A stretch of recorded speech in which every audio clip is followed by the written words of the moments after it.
Résumé de l'épisode 4.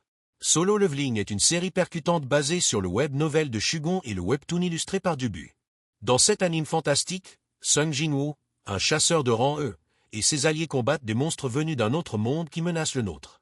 Faible et de bas rang, Jinwoo survit à peine au raid, mais il parvient toujours à s'en sortir. Un jour, dans un sombre donjon, tout change. Prenons un moment pour parler de tout ce qui s'est passé dans l'épisode 4. Les crocs d'acier. Un lycan au croc d'acier surgit et se jette sur Jinwoo. Ce dernier esquive de justesse avec une agilité qui le surprend lui-même. Son entraînement quotidien porte ses fruits. Déterminé à survivre, Jinwoo frappe la créature encore et encore, mais ses coups restent inefficaces. Il ouvre alors son inventaire, y trouve une épée magique et tranche le lycan en deux. Il ignore pourquoi l'arme était là, mais c'est exactement ce dont il avait besoin.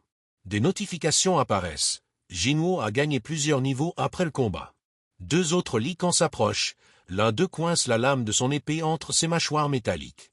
Jinwoo parvient à l'abattre et se souvient à quel point les ennemis du temple de Cartenon étaient redoutables. L'autre lycan prend la fuite. Jinwoo s'assoit pour reprendre son souffle. Il remarque qu'il est maintenant niveau 2 et comprend que ses statistiques augmentent et que ses blessures guérissent à chaque montée de niveau. Sa force atteint 32, et il sent clairement la différence.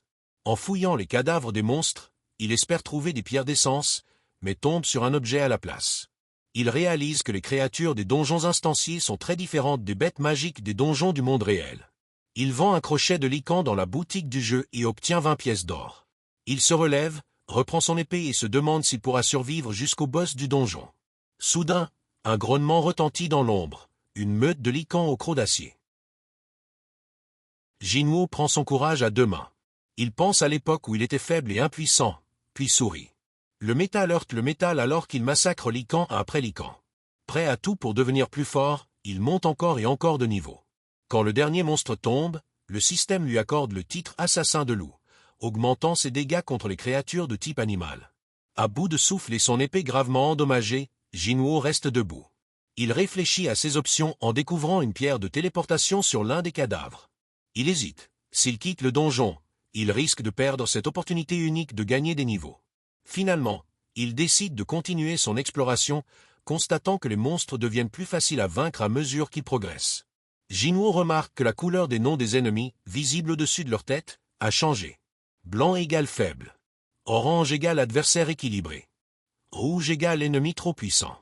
Les lycans, qui étaient rouges, sont maintenant blancs, une preuve qu'il a énormément progressé en peu de temps. Pourtant, sa perception accrue lui indique que le boss du donjon est toujours plus fort que lui, bien qu'il soit désormais niveau 15. Malgré cela, il décide de descendre au dernier étage du donjon. En bas, il découvre une immense étendue d'eau. Soudain, une créature le projette contre un mur. Il remarque que la lame de son épée est brisée, puis un Kazaka au croc venimeux bleu jaillit de l'eau. Le serpent géant attaque. Jinwoo tente de se défendre, mais son épée cassée ne peut percer ses écailles. Il est projeté violemment à plusieurs reprises, mais parvient à esquiver de justesse. Son frustration grandit. Il se souvient du temps où on l'appelait le plus faible des chasseurs. Le Kazaka l'emprisonne contre un mur avec son énorme corps.